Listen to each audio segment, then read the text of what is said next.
So you're applying to college. Great. If you're anything like I was though, then you might be a little unclear about how the whole process actually works.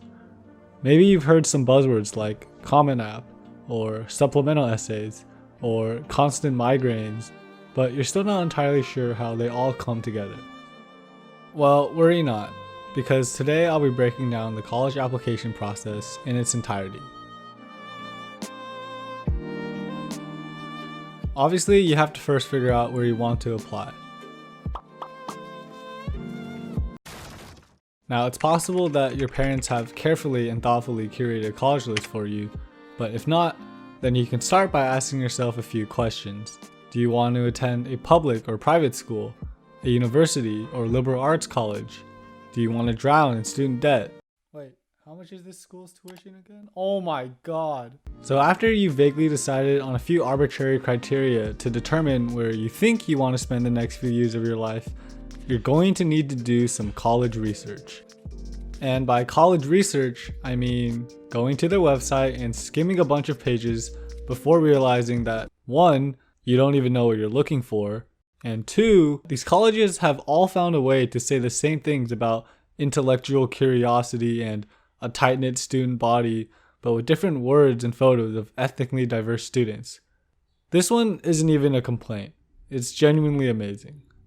But instead of dealing with all that, you quickly resort to reading student reviews on Reddit, College Confidential, and Niche instead.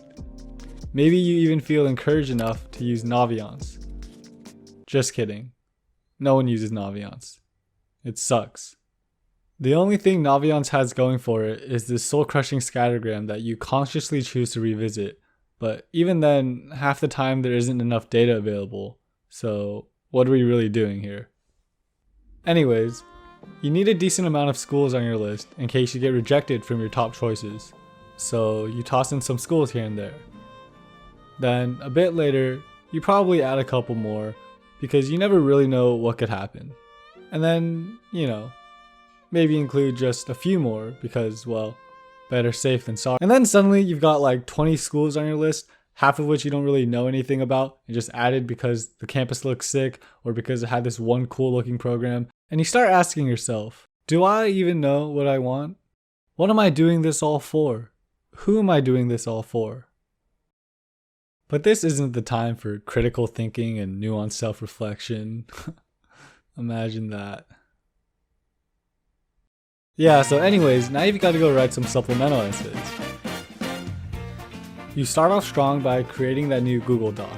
Then you follow it up by pasting in those prompts with authority. Now you're ready to start writing.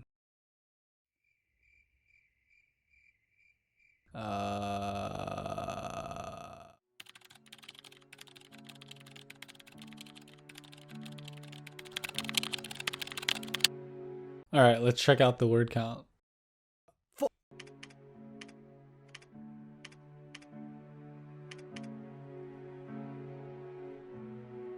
Great, that's one down. And so it goes. For the next few months, your life is just opening up that Google Doc, screaming at your computer for a couple of hours, adding approximately 7 words to your essays, and calling it a day. As time drags on, you develop a burning hatred for your essays, you start doubting your qualifications as an applicant, and honestly, you don't even know what you're writing at this point. Did you really remember tenderly helping that elementary schooler out at your local volunteer work? No, you didn't, but you wrote it anyway. I say wrote, but let's be real with each other. You're not writing. You're copy-pasting previous responses and changing like 3 or 4 different words to fit different colleges. And you know what? It works. And everyone does it. So who cares? God, I love applying to college. And when you're not writing essays, you're thinking about writing essays. During every waking moment, there's that ominous thought lurking at the back of your mind. Fuck, I should be writing essays right now.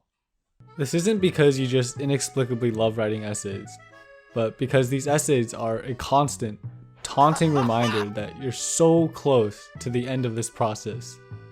And yet, so far because it's already December and you still have like 7 schools left to finish. And by the time you're done with essays, you don't even feel particularly great about any of them. You don't feel particularly great about any of this, actually. But you've put so much time into all of this that you might as well see it all the way through.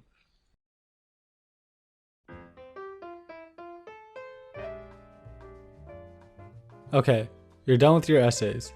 You have your teacher recs, transcripts, test scores, and activities lists finalized. You've done the school interviews, or you're getting ready to do them. It's time to submit these college applications once and for all. So you go to the Common App site or wherever, menu through a bunch of stuff, spend 3 hours inputting your courses and grades, even though you're already sending your transcripts, so I don't know why we have to do this at all. And congratulations, your months of hard work, anxiety, and imposter syndrome are over with. Wait. What the hell is this?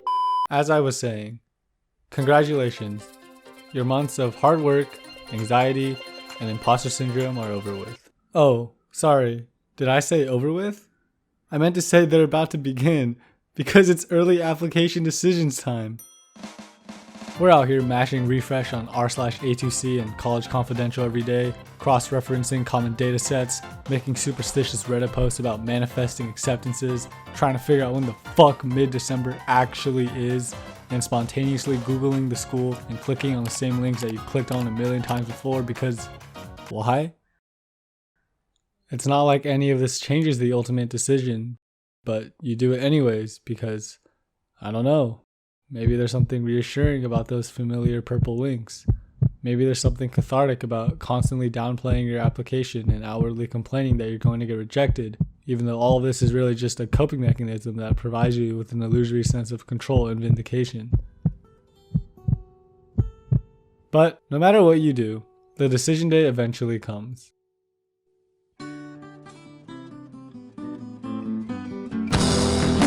If you still have apps left, you finish them, and then you're done with the college application process. For real, this time. As the months come and go, regular decisions start rolling in. Maybe you get accepted by some schools and rejected by others. Either way, it doesn't really matter that much in the long run. The difference in education between most colleges isn't that drastic, and as cliche as it always sounds, you're going to be fine, no matter where you go and what you end up doing. But more importantly, this second semester of senior year is yours to do whatever you want.